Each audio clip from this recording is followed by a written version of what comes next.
Well, Ann Coulter, a best-selling author, her latest book, In Trump We Trust. You should get it if you haven't got it. Her new column comes out tomorrow. You can go to AnnCoulter.com and sign up there and follow Ann Coulter on Twitter and Facebook. Ann Coulter, how you doing? Fine, thanks. How are you, Mark Simone? Very good. Hey, Harvey Weinstein, latest count, 30 women have come forward. I was hoping you would begin with those two words. 30 women have come forward. No, I know, and I hope you saw Ronan Farrow last night on MSNBC. I'm so proud of him. Yeah. That New Yorker report, it's if the New York Times had the mild salsa, Ronan has the very spicy salsa on Harvey Weinstein. It's stunning and really, really good reporting. I'm so proud of Ronan. Yeah, he was very boring as a TV anchor, but you see, this is where his talent is, as a real studious, dogged, relentless reporter. Yes. He really nailed this down. Yes, he did. And I always thought it was unfair for MSNBC to give him a show at that young age. I'd watch it now and then, and it wasn't hateful, but he was too young for it anyway. And then they were mean to him when they got rid of him.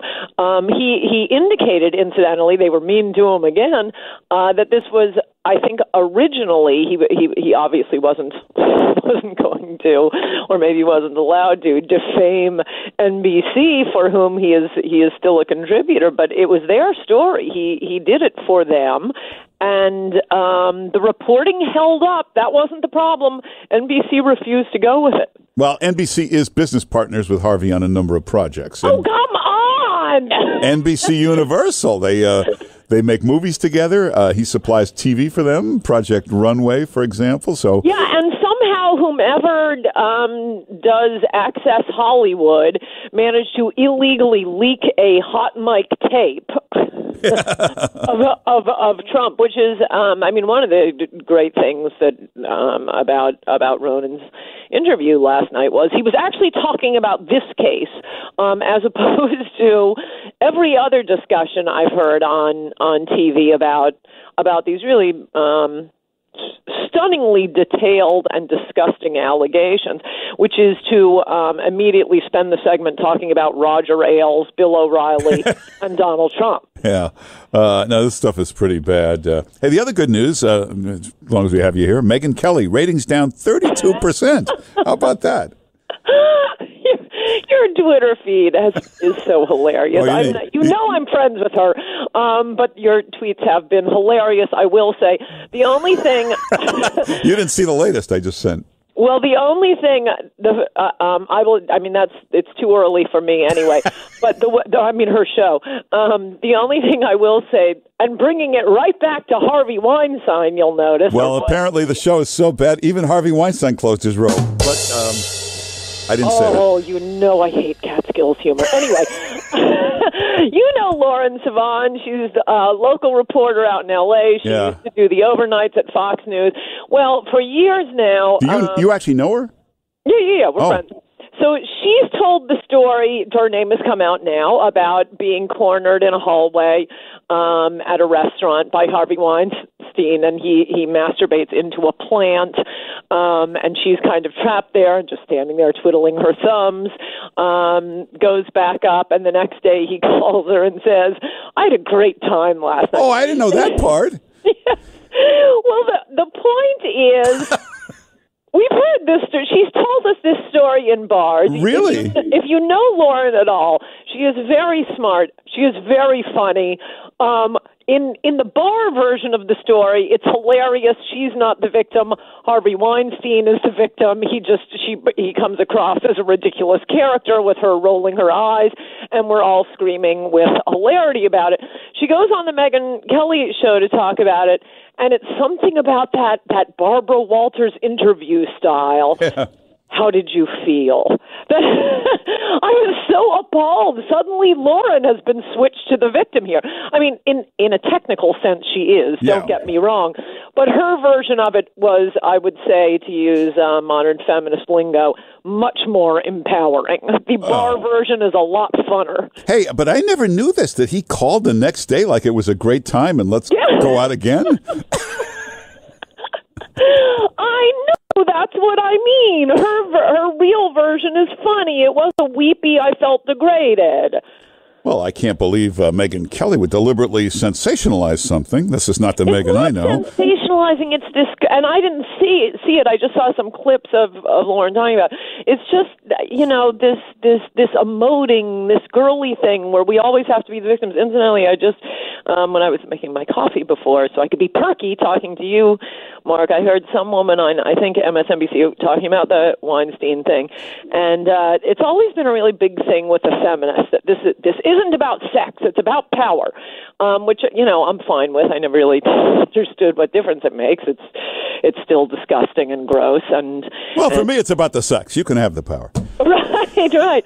But she made this, it just reminded me that this feminist argument about how it's so outrageous to ask a woman who's accusing a man of some sort of sexual assault what she was wearing. And I'm sure you've all heard that.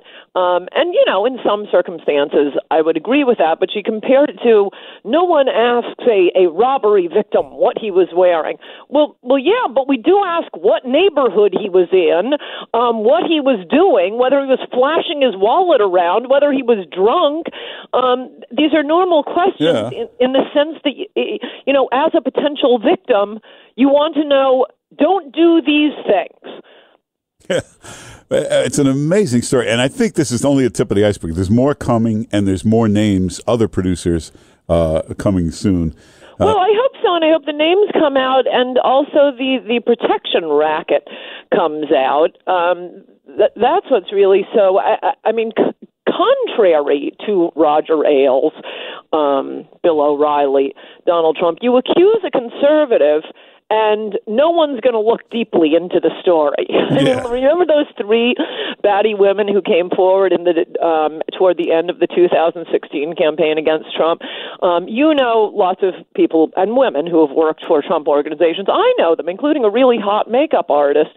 And a masseuse down at Mar-a-Lago. You run into these people, and they've all told me each one that Trump was an absolute gentleman. The New York Times had that massive report. Remember, it was like 6 months of investigation into how Donald Trump treats women. The worst thing was he had told a woman she looked great in her bikini, and that woman then became his girlfriend. Yes, well, in between marriages, I have stood next to him as he's picked up thousands of women. I have never seen anything except the most formal, a total gentleman. Except me not believing the first part. Totally believe that. But then these women come forward, including that woman on the plane who claimed in the first class cabin he starts lifting up her shirt and feeling her breast.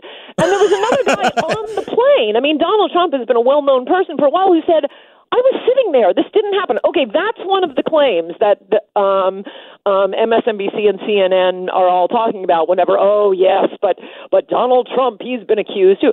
No, if you accuse a Democrat, that's when you get a lot worse than what were you wearing. It's that she's trailer park trash. Remember how Jennifer Flowers were treated?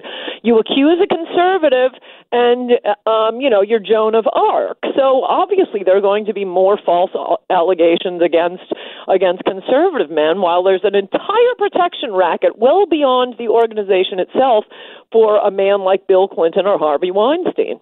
Well, hey, we don't have much time. We've got about a minute left. But the Trump fight with Bob Corker, when the news media says one of the most respected, revered senators, most people hate these guys. They love seeing them slapped around. No, I was very disappointed when Trump was, I assume this was just to butter him up, but talking about taking Corker as vice president, all you need to know is that he was one of the 14 senators to enthusiastically sign up for Marco Rubio's amnesty bill. Yeah. Ann Coulter, always great talking to you. When's the new column? Tomorrow?